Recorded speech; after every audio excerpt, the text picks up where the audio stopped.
Hi guys, I'm Abby and welcome back to my channel if you're new here. Hi, I'm Abby and today's video is, well, my first entry in my UCAS Diaries. And all I'm really doing in this video is basically explaining what this series is gonna be. And yeah, so my intentions for this series. So actually, let me explain what UCAS is. So UCAS is the UK University Application Site and program. Basically, you do your applications through UCAS. So it's university applications. And I thought I wanted to make this series to document my journey, because I've seen a lot of like college and uni diaries of when people actually get to college, or reaction videos, or maybe just explaining the application process for a specific uni. But I thought I just wanted to document my entire journey. So I have already logged into UCAS and I have already done like 63% of my stuff that you need to do. I will plop in some information here. And if you guys want, also, where are my words? If you guys want some help with understanding the UCAS application process, either for future applicants who aren't yet applying, or current applicants who are applying in, 2023, early 2024, for September 2024, or deferred entry, let me know, because I can help you, because it can be really confusing to find what you need to do, because you will not know what you need to put in there. Sexual orientation, they ask you that on your application. I know. But yeah, so that is what this series is going to be about. Like I said, I'm 63% of the application. It's nothing important. It's just things like my name and my birthday and what I'm planning on doing, etc. It's not like the personal statement. It's not the important sections that actually take effort. It was just things that I clicked in with a teacher. Actually, I have my first university open day coming up soon. I was supposed to have one in March for Royal Holloway, but I had COVID. But yeah, so on Monday, not the Monday just gone, but Monday the 5th of June, I went to the UCAS fair, or conference. People call it different things. My teacher was calling it the UCAS fair, in which I got a handful of useful things that you may want to get hands on too. It's not just a tote bag, even though tote bags are absolutely useful and wonderful. It's what's in here. I have prospectors, if that's how you pronounce them. You'd think I would know how to pronounce it since I'm going to university soon. I don't. But what I recommend doing for university is just knowing where you want to go or what you want to do. Have a basis. Definitely use your subject and what you want to do. And of course that can be really hard to kind of think about, but you can have like a selection. You don't have to decide until you do your application. And you can change later on, I reckon. But these will really help you. So let me just show you what I've got. This is the University of Cambridge perspective. This is where I want to go. It's the mini one. It's not a big chunky one. But for anyone who doesn't know what a prospectus is, I think you should. It's quite a common thing, but it's just a little guide. So different ones have different things in, and like the bigger one has more stuff in, but so basically it just has information, like a summary of what the university is like, and like the courses you can do, and your entry requirement grades, etc.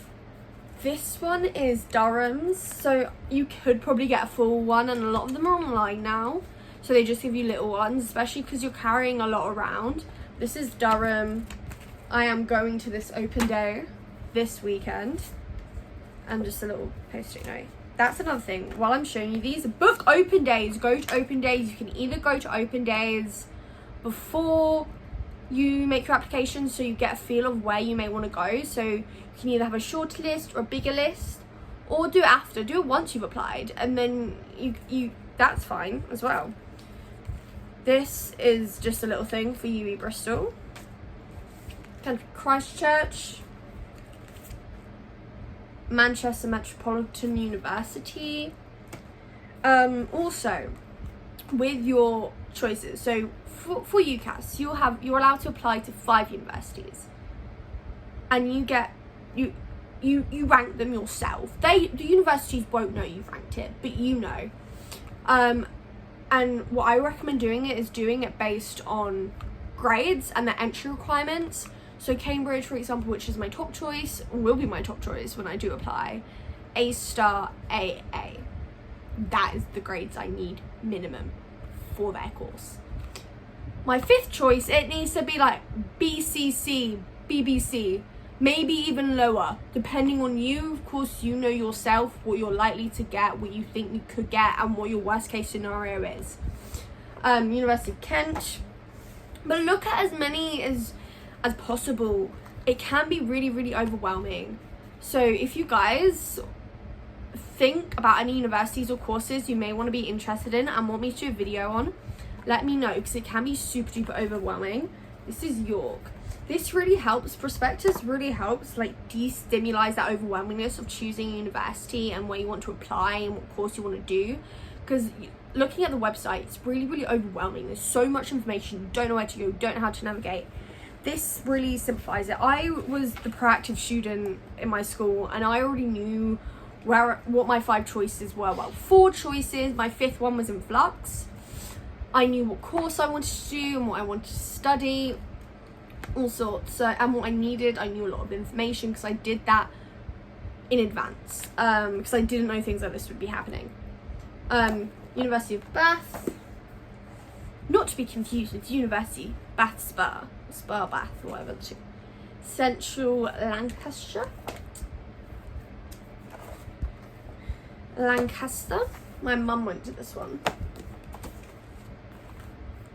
Royal Holloway, and they do have some more open days coming out. Liverpool, and Kingston University, which I'm thinking may be my 5th choice. So they were the prospectus that I collected, but the UCAS fair or conference, whatever you want to call it, had like every single university in the country. There were a few that weren't there from my understanding of what like my friends were looking for and things like that. But yeah, I don't really know where to go from here, because I don't know what could be useful to other people apart from what I've done. Like, do your research, and of course the ones that I will be exploring, the ones that I've done research in, I could make a video on them, and that's what I'm planning on doing anyway. That's what I do research. And if you want, what I'm probably going to link below is maybe so if you guys want, so let me know down below, and I will link in my next video my university table that I've done. I can show you it now, because this I think can really help you narrow down the information that you need and the things you don't. Because other information, like what university life is like, is something you can look into once you've decided other things. So maybe, I don't know where my words are this evening, guys. But the most important thing when it comes to deciding university, even though I haven't even applied yet, like something that I found that I prioritized, and you may want to prioritize too, is the course itself. So for me, that is sociology and some social sciences, like certain courses are a bit broader, and then you narrow down to sociology, which I'm perfectly fine with because I love all elements of social science. I just want to specialize in sociology and then maybe even specialize deeper into sociology. And then you choose your university based on that and based what your realistic expectations are. Of course, have a couple of dream, work hard, expectation ones, you know, like for me that's Cambridge and Durham. They're the A's, they're the hard ones to get into, And then I have a couple that are actually realistic, and one worst case scenario, like you flunked your A-levels kind of vibe. But yeah, that's what I found most useful. And then I start looking at things like accommodation and, you know, and the social life and the systems. I started looking at that a bit later on, once I narrowed down the universities I wanted to go to based on the course. Then I started researching their other elements. But let me just grab you this. So this is my table that I've done, and like I mentioned, what I'll do is maybe not on this video, but on the next video, if people want, I can put a blank one of these up. So all I have is in this column here, if you could have other universities, and of course this has changed a little bit now. And then the course I want to do, because they can fluctuate, my entry requirements, college if it's applicable, and then I've also got the accommodation, and I've written the open days here. And back I am comparing the course, but this you don't do later. This we don't do in this video. This is overwhelming. This is me productive, but all you really need to know with this is what it is when you're looking at the course. So these are things to look at, what you're going to be studying, because it's not like A-levels, it's not like GCSE, it's not like BTECs, it's not like T-levels, it's not like anything like that. You know, they're broad subjects. So sociology is very broad. Different universities will study different elements of sociology. Make sure you're doing something you like within your course. Let's say you want to do English literature. Make sure you get to study authors you want to study and not authors you absolutely hate. If you hate most of Shakespeare, don't do a course that only studies Shakespeare. Make sure you're going to spend 3 years studying something you like, and that is worth spending 30 grand on. Like, well, government's money, and then you have to pay it back, but that's another video.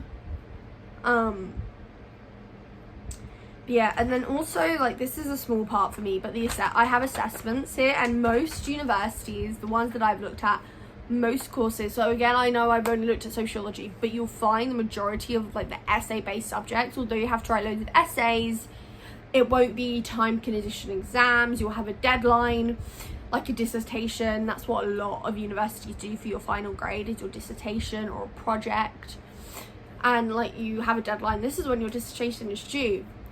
You can spend weeks and hours and days, however long you want on it, whereas an exam, it's like, here's 5 questions, do it in 2 hours. And from what I've looked at, Cambridge is the only one that has those harsh exams. Like even Durham is like a little bit more flexible. But yeah, I think this is it for this video, because there isn't really much more to do for it. You know, just going back to the reason for this is when I was doing my own journey, trying to find videos to help me navigate through the application process and choosing universities and things like that, I felt very like there was very little for me to use, very little out there. A lot of it was once you get to university, this is what it's like when you get to this university. I thought it'd just be fun to document my journey. So this weekend I'm going to Durham open day. If any of you are interested in coming to that open day or going to Durham, I will link their website down below so you can book an open day. That is something else that you need to remember, guys, is you have to book your open days. Book your open days. Yeah, that's it. And oh, little disclaimer, this was not sponsored by UCAS. But I hope this was semi-useful, and I hope you'll stick around for this series. And like I said, let me know if there's any specific universities you want me to do a video on, or anything specific about the university process, UCAS process, or anything like that. Or, you know, also A-levels, any questions you guys have really about school in general, because going into year 13 now, so I will be making some A-level content soon, like preparing for A-levels. What was that? I don't know. But I've been rambling on for long enough. So I will see you in my next video. Bye!